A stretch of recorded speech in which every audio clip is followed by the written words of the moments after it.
현대의학이 많이 발전하긴 했지만 암은 여전히 난치병입니다. 암이 발견되면 일단 수술로서 그것을 제거해내야 하는데 그 후에도 재발할 가능성은 항상 있는 까닭에 그 어떤 유능한 의사라 할지라도 완치를 보장해 주지는 못합니다. 아마 암 제거 수술을 하기 전에 환자가 서명하는 동의서의 내용 중에는 암이 재발하더라도 의사에게 책임을 묻지 않겠다는 문구가 분명히 들어있을 것입니다. 그러니 암 환자는 치료를 받은 후에도 여전히 불안할 수밖에 없습니다. 그저 약 한 알만 먹으면 혹은 수술을 딱 한 번만 받으면 다시는 재발하지 않고 100% 완치가 보장될 수 있는 방법이 있으면 정말 좋겠지만 안타깝게도 아직까지는 그런 완벽한 치료법은 개발되지 못하고 있는 것입니다. 하지만 죄인을 위한 의원으로 세상에 오신 예수님께서는 바로 그런 완벽한 치유의 기적을 베풀어 주셨습니다. 그것이 곧 예수님께서 친히 당신의 몸을 희생 제물로 대신 바치신 십자가 제사였습니다. 그 십자가 제사의 치유 능력은 그야말로 100% 완벽한 것인 까닭에 오늘 본문은 그것을 두고 한 제사, 한 제물이라고, 즉 절대로 두 번 받을 필요도 없고 또 두 번 반복되지도 않을 제사라고 강조하고 있습니다. 우리는 지난 주일에 예수님만이 완벽한 대상이 되심을 살펴보았습니다. 인류 역사상 각 민족마다 제사장이 있었던 것과 마찬가지로 그 제사장이 집례하는 제사가 있었고 거기에 쓰이는 제물 또한 필연적으로 동반되었습니다. 우리 예수님도 마찬가지로 제사를 드리고 제물을 바친 대상이셨는데 그 제사와 제물 역시 구약 제사장들의 것과는 아주 판이하게 달랐습니다. 이 시간 저는 주신 말씀을 통해 예수 그리스도의 십자가 제사는 왜 단 한 번으로 끝났으며 어떻게 그것만으로도 충분한지 그 이유를 함께 상고해 보고자 합니다. 첫째로 그리스도의 십자가는 택자에게 약속된 대속과 구원을 성취시켜주는 완벽한 속죄제이기 때문입니다. 11절과 12절을 함께 봉독하겠습니다. 제사장마다 매일 서서 섬기며 자주 같은 제사를 드리되 이 제사는 언제든지 죄를 없게 하지 못하거니와 오직 그리스도는 죄를 위하여 한 영원한 제사를 드리시고 하늘 우편에 앉으사라고 했습니다. 죄 지은 사람에게는 벌이 따라오는 것이 당연한 일이지만 본인이 벌 받는 대신 다른 짐승을 죽여 희생 제물로 바침으로써 자신의 죄를 사함받고자 했던 것이 바로 속죄제의 목적이었습니다. 하지만 구약 제사장들의 속죄제와 예수 그리스도의 십자가 제사는 그런 죄사함을 얻게 해주는 효력에 있어서는 극명한 차이가 났습니다. 11절에 기록된 대로 구약의 속죄제는 언제든지 죄를 없게 하지는 못한, 즉 죄를 완전히 없애지는 못한 것이었습니다.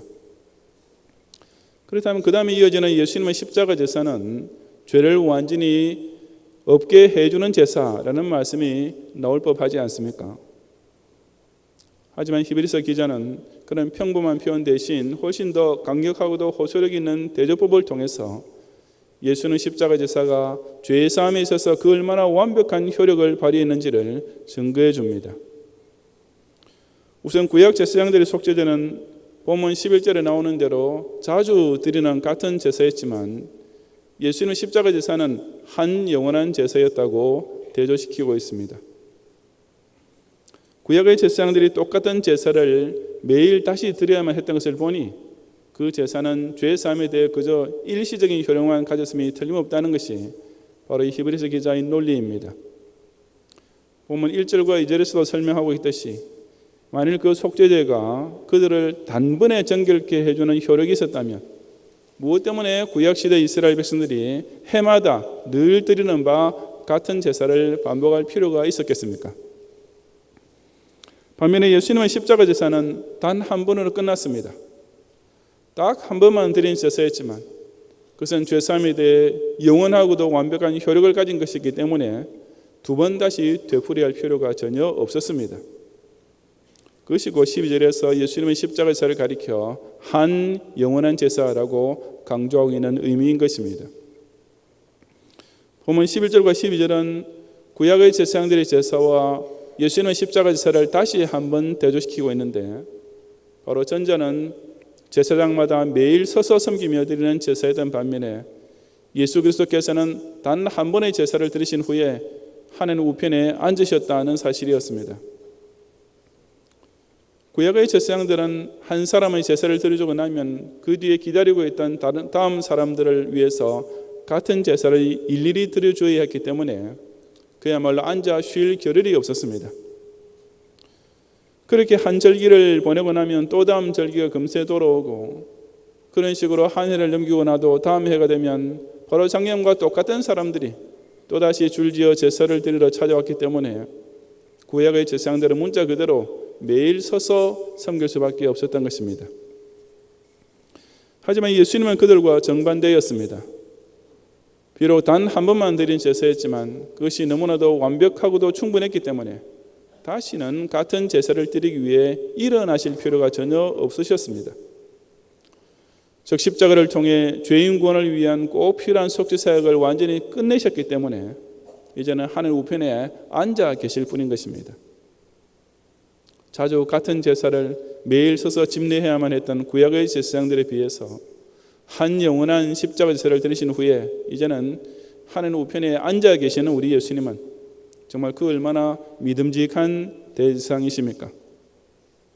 저 여러분 이처럼 십자가 제사야말로 나의 모든 죄를 완전히 대속해주는 다시는 반복할 필요가 없을 정도로 완벽하고도 영원한 효험이 있는 속죄제사라는 사실을 확실히 믿고 고백해야 하는 것입니다.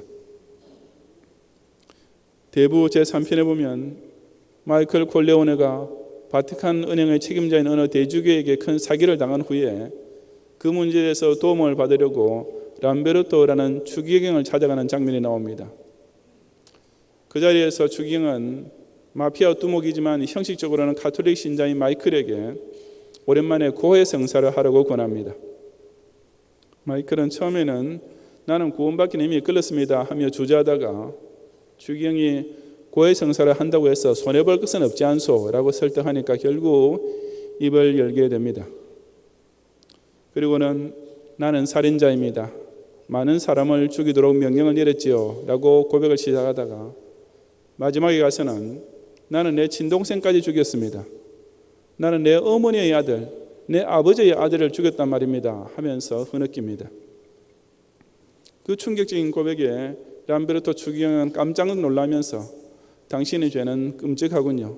당신이 고통을 받는 것도 당연한 일입니다 라고 말한 후에 그래도 당신의 생명이 구원받을 수는 있지만 당신은 그것을 믿지 않겠지요. Your life could be redeemed, but I know you do not believe that 이라고 말을 맺는 것입니다. 그런 말이 도대체 어떻게 위로를 줄 수 있었겠습니까? 지금 자신의 끔찍한 죄를 고백하면서 그 죄의식 때문에 고통을 받고 있는 사람에게 당신이 그런 고통을 당하는 것은 당연한 죄값이요. 당신이 구원받을 수 있는 길이 있기는 하지만 내가 말해줘도 그것을 믿지 않을 게 뻔하니까 난 아예 말해주지도 않겠소 라고 하는 것은 당신은 죄 용서를 받을 길이 없는 절망적인 사람이요 라는 선언이나 마찬가지가 아니고 무엇이겠습니까? 그처럼 본인부터가 속죄제가 필요한 사제들 앞에서 하는 고해 성사는 결국 죄를 없게 하지 못하는 헛된 속죄의식이 될 수밖에 없습니다. 하지만 예수는 십자가 제사는 아무리 끔찍한 죄를 짓고 평생 헤어날 길 없는 죄의식 고통에 빠져있는 사람이라 할지라도 단번에 용서받고 구원하게 만들어지는 놀라운 효험이 충만한 것입니다. 목사님, 저는 그렇게 용서받아야 할 죄가 전혀 없는데요 라고 말할 사람이 혹 이 자리에 있습니까? 나는 시인 윤동주 씨처럼 죽는 날까지 하늘을 우러러 한 점 부끄러움이 없기를 입새에는 바람에도 괴로워할 정도로 양심적으로 지금까지 살아왔는데 도대체 무슨 대속인이 사전에 하는 것이 내게 필요하다는 말입니까? 라고 항변하고 싶은 사람이 있습니까? 그것은 결코 양심 선언이 아니라 하늘 앞에서 사람이 할 수 있는 최악의 거짓말입니다. 왜냐하면 인간 사회에서 범죄의 기준이 되는 세상 법에 걸리지 않을 정도로 살 수 있는 사람들은 있을 수 있지만 100% 무험하신 하나님께서 신앙과 행위의 절대 규범으로 세워놓으신 성경의 명령과 법들을 완벽하게 지킬 수 있는 사람은 이 세상에 단 한 명도 없기 때문입니다. 저나 여러분이나 어떤 싫은 사람을 죽이고 싶을 정도로 미워한 살인죄나 이성을 보면서 마음으로 지었던 간음죄만 해도 하루에 몇 번, 아니 몇십 번이나 지으며 살고 있겠습니까? 하나님이 정말 살아계실까라고 의심하는 죄, 주일 성수나 11조를 당연히 해야 할 줄 알면서도 태연히 거역하는 죄, 교회 나올 때만 기독 신자 노릇을 하면서 여세 동안 세상에서는 불신자와 별반 다름없이 살고 있는 위선의 죄, 이런 식으로 하나하나 세어보면 어디 끝이 있겠습니까? 그런 까닭에 참된 신자는 세례세약 제1조에서부터 내가 하나님 앞에서 진노받아 마땅한 죄인인 줄 알며 라고 솔직히 잡아갈 수밖에 없는 것입니다. 하지만 그렇다고 해서 그 죄의식 때문에 고통에만 빠졌을 필요는 조금도 없습니다. 왜냐하면 너무나 고맙게도 우리가 예수 십자가 대속을 믿는 마음으로 그 죄를 잡아 회개하기만 하면 그 모든 죄가 하나도 남김없이 즉시 깨끗이 용서받을 수 있기 때문입니다. 목사님, 그건 너무 쉬운 것 같은데요 라고 또 이의를 제기하고 싶은 사람이 있습니까? 천주교 신자처럼 사제가 시키는 대로 무슨 주기도문을 50번 외운다든지 마리아 상 앞에 코를 땅에 대고 엎드려서 참회 기도를 올린다든지 하는 등의 속죄의식을 치르면 그래도 뭔가 자신의 죄값을 스스로 갚은 기분이 들지만 그냥 예수님 십자가 대속만 믿으면 아무 공로나 사죄의식 없이 다 용서받을 수 있다는 것은 어쩐지 너무 간단한 것 같은데요 라는 생각이 드는 사람이 있습니까? 예수님의 십자가를 그렇게 과소평가해서는 안 됩니다.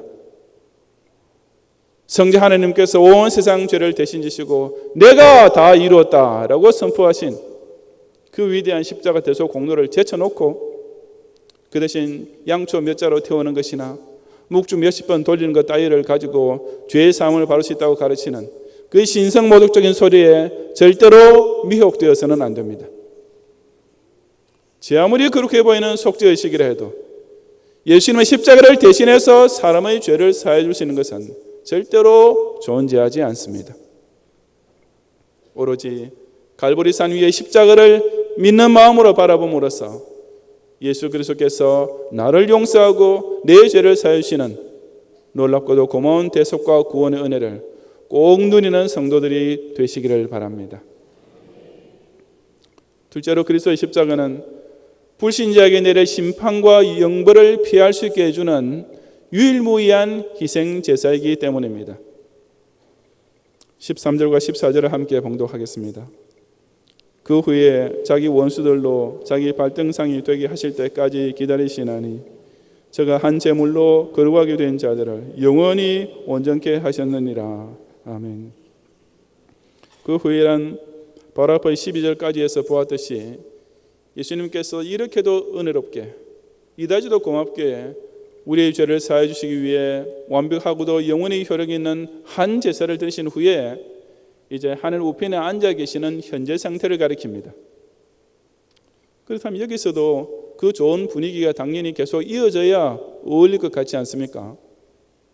즉 그 후에는 보좌 우편에서 우리 죄인들을 위하여 중보기도를 해주고 계시나니 라든지 성취하신 후에 지금은 하늘에서 우리 성도를 하나하나 살펴보시며 보호해주고 계시나니 라는 말씀이 따라올 것으로 기대되는 장면인 것입니다. 하지만 우리의 예상과는 정반대로 이 13절에서의 분위기는 싹 바뀌고 있습니다.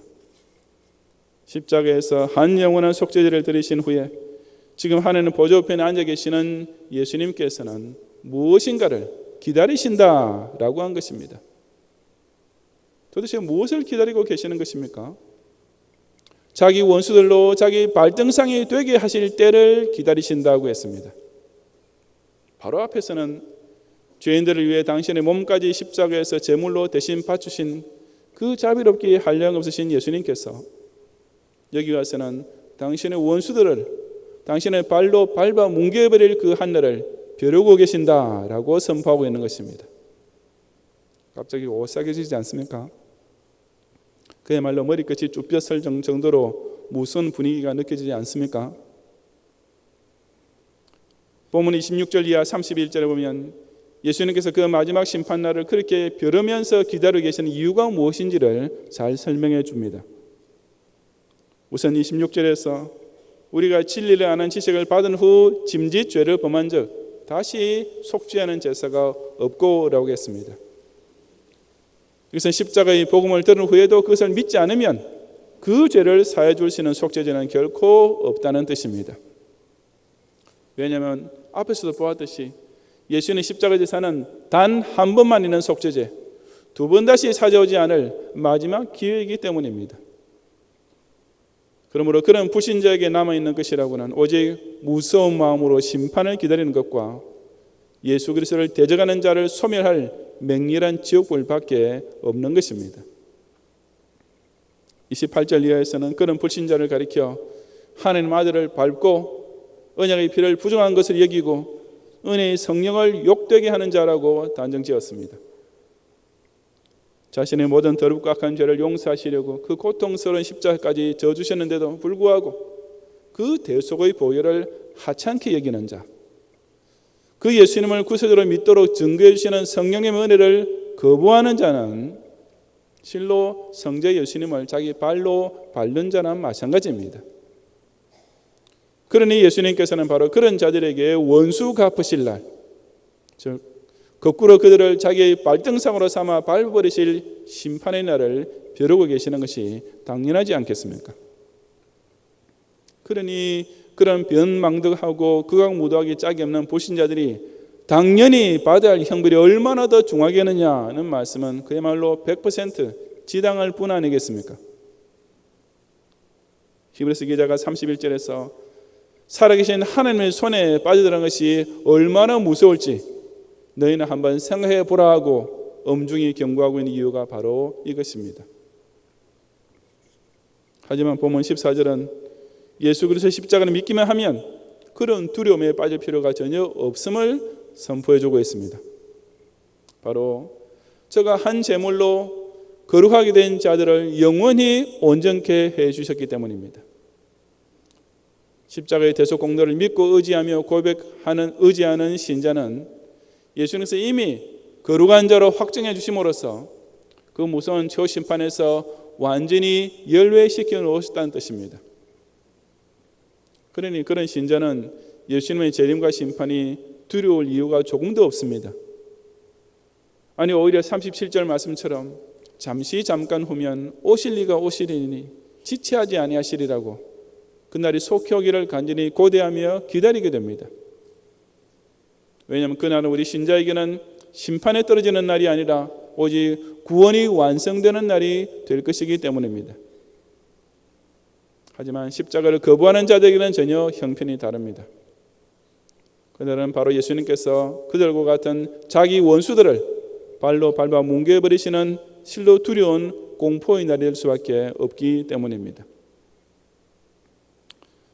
예수님께서 재림하셔서 백보자 심판대에 앉으실 때 불신자들은 그 앞에서 온갖 변명을 해댈 것입니다. 예수님, 저는 비록 기독교인은 아니었지만 독실한 불교 신자로서 나름대로 착하게 살았습니다. 그런 저를 아무 신도 믿지 않았던 무신론자들과 똑같이 취급하시는 것은 부당하지 않습니까? 예수님, 저는 천주교 신자였는데요. 기독교나 천주교나 다 같이 예수님 믿는 종교 아닌가요? 라고들 항의할 것입니다. 하지만 그때 예수님께서는 그들을 향해 너희들은 내가 사람의 몸을 입고 화육강석까지 했는데도 나를 구세주로 믿지 않고 석가모니 앞에서 절하지 않았느냐? 너희들은 천하인간의 구원 얻을 만한 이름을 예수 외에는 너희에게 준 적이 없다고 성경이 명백히 증거함에도 불구하고 마리아에게 중보를 구하고 성인들 앞에 엎드려 기도하지 않았느냐? 너희들이야말로 바로 하나님 아들을 밟은 무리하고 교만하게 짝이 없는 신성모독자들이다라고 단호하게 정죄하실 것입니다. 그 불교 신자들, 천주교 신자들이 무슨 대꾸를 할 수 있겠습니까? 예수님, 비록 제가 예수님 믿지 않은 것은 사실이지만 그렇다고 해서 지옥불에까지 던지는 것은 너무 심합니다 라고, 마치 가인이 내 죄벌이 너무 중해서 견딜 수 없습니다 라고 했던 것과 똑같은 원망들도 터져 나올 것입니다. 하지만 그때 예수님께서는 그런 뻔뻔스러운 자들을 향하여 나는 너희들의 죄를 아무 조건 없이 그냥 용서해 주기 위해서 그 고통의 십자가에 달려 죽기까지 했는데도 너희들은 그 언약의 보혈을 믿지 않았을 뿐 아니라 오히려 더러운 것으로 업신여기고 저주까지 하지 않았느냐. 내가 바로 너희 같은 자들을 내 발등상으로 삼을 날을 지금까지 기다려왔다라고 추상 같은 선고를 내리실 것입니다. 그 악인들이 입이 10개라도 할 말이 있겠습니까? 그야말로 하나님의 아들을 감히 저주했던 자들이 당연히 받아 마땅한 형벌, 구세주를 대적하는 자들을 소멸할 맹렬한 지옥불에 빠져들어가는 무서운 일만 남아있을 따름인 것입니다. 이처럼 십자가 제사는 구원 얻을 신자에게는 사죄의 완벽한 공로가 되지만 저주받을 불신자에게는 영벌 선고에 대한 공의로운 근거가 됩니다. 그러니 우리는 십자가의 대속 능력을 조금이라도 과소평가해서는 안 되는 것과 꼭 마찬가지로 그 십자가를 믿지 않은 불신자에 대한 예수님의 심판 역시 조금이라도 과소평가해서는 안 됩니다. 세상 사회에서도 평소에 한없이 좋은 사람이 어쩌다 딱 한 번 화를 낼 때가 더욱 무섭지 않습니까? 하물며 죄인을 구원하시기 위해 당신의 살까지 찢기시고 피까지 흘리신 예수님께서 그 십자가 공로를 우습게 여기고 그 대속의 사랑을 오히려 멸시한 자들에게 원수 갚으실 때 그것은 그 얼마나 두려운 심판이 되겠습니까? 그러니 십자가 제사는 세상 모든 죄인에게 그야말로 막차입니다. 그 십자가를 믿지 않는 자들을 위해서는 다시 속지 않은 제사가 없으며 오직 살아계신 하나님의 영원한 진노에 빠져들어가는 무서운 날만 남아있을 뿐이기 때문입니다. 2000년 전에 초림하셔서 한 제물로 거룩하게 된 자들을 영원히 온전케 해놓으신 예수님께서는 이제 자기 원수를 자기 발등상으로 삼으실 한 날만 기다리고 계신다는 사실을 명심하면서 그 심판의 날을 두려움이 아니라 잠깐 후면 오실 리가 오시리니라고 예비하며 기다리는 성도들이 되시기를 바랍니다. 성도 여러분, 찬송가 188장은 바로 이런 십자가 제사의 은혜를 얼마나 뜨겁게 노래하고 있습니까? 만세 반석이 열리니 내가 들어갑니다 라고 시작합니다. 만약 그 구원의 문이 닫혀 있다면 사람의 힘으로는 스스로 그 반석을 열 길이 없습니다. 오직 하나님 편에서 예수 그리스도를 통해 구원의 문을 활짝 열으신 까닭에 우리는 거기로 그저 들어갈 수 있게 되었을 뿐입니다. 예수님께서 창이 허리 상하여 물과 피를 흘린 것, 바로 이 십자가의 대속이 내게 효험이 되어서 나 같은 죄인도 정결하게 완치를 받을 수 있는 것입니다. 내가 공을 세우나 은혜 갚지 못하네라고 그 찬송은 계속 고백합니다. 완전 타락에 빠진 죄인은 그 어떤 자신의 선행이나 공로로도 죄사함 받을 길이 없습니다.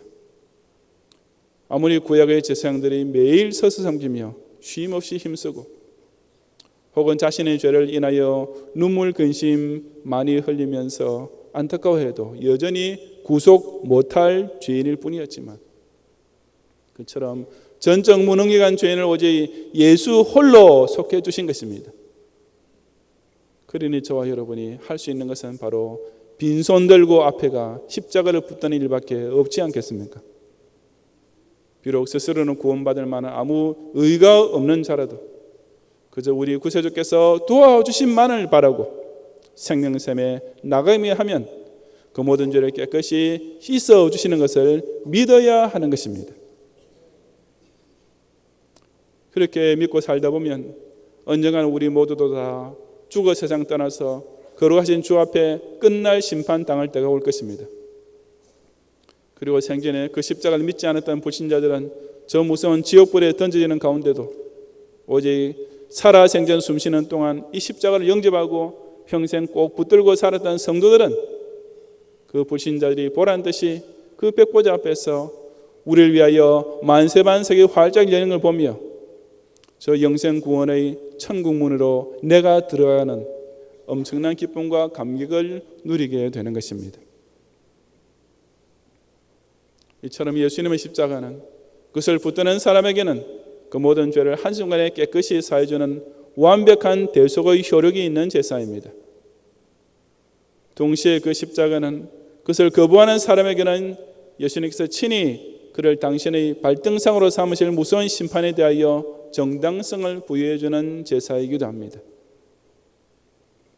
그러니 십자가를 붙잡기만 하면 반드시 구원받을 수 있지만 이 십자가마저 멸시하고 거부하면 그것으로 끝장입니다. 예수님께서 그처럼 당신의 십자가를 믿지 않은 불신자들에게 두 번째 기회를 주시려고 다시 한번 세상에 오셔서 십자가에 달리실 일은 앞으로 절대로 일어나지 않을 것입니다. 왜냐하면 2000년 전에 드려졌던 그 십자가 제사가 그 어떤 죄인의 그 얼마나 중한 죄라도 다 용서해 주시기에 충분하고도 남음이 있는 완벽한 속죄 제사였기 때문입니다. 그리고 그 십자가를 통해 구원받을 택자를 영원히 온전케 성별해 놓으셨기 때문에 이제 십자가를 믿지 않은 자에게는 오로지 하나님의 공의롭고도 무서운 심판에 떨어진 날만 남아있을 뿐인 것입니다. 그러니 우리 각자는 이 십자가를 믿는다고, 이 십자가만을 의지한다고, 이 십자가야말로 다른 사람 아닌 바로 내 죄를 용서해 주기 위해 주님께서 친히 당신의 살을 지키시고 피를 흘리시는 고맙게 한량없는 속죄 제사였다고 진심으로 고백해야 하지 않겠습니까? 나 같은 죄를 위해 주님께서 당신의 흠도 없고 점도 없는 어린 양 같은 몸을 희생제물로 삼아드리신 이 한 영원한 제사를 믿고 의지함으로써 천하보다 귀한 자기 생명이 구원받았음을 확신하고 금세뿐 아니라 내세 이르기까지 영원히 온전히 되는 은혜를 꼭 누리는 경양의 성도들이 되시기를 주님의 이름으로 축원합니다.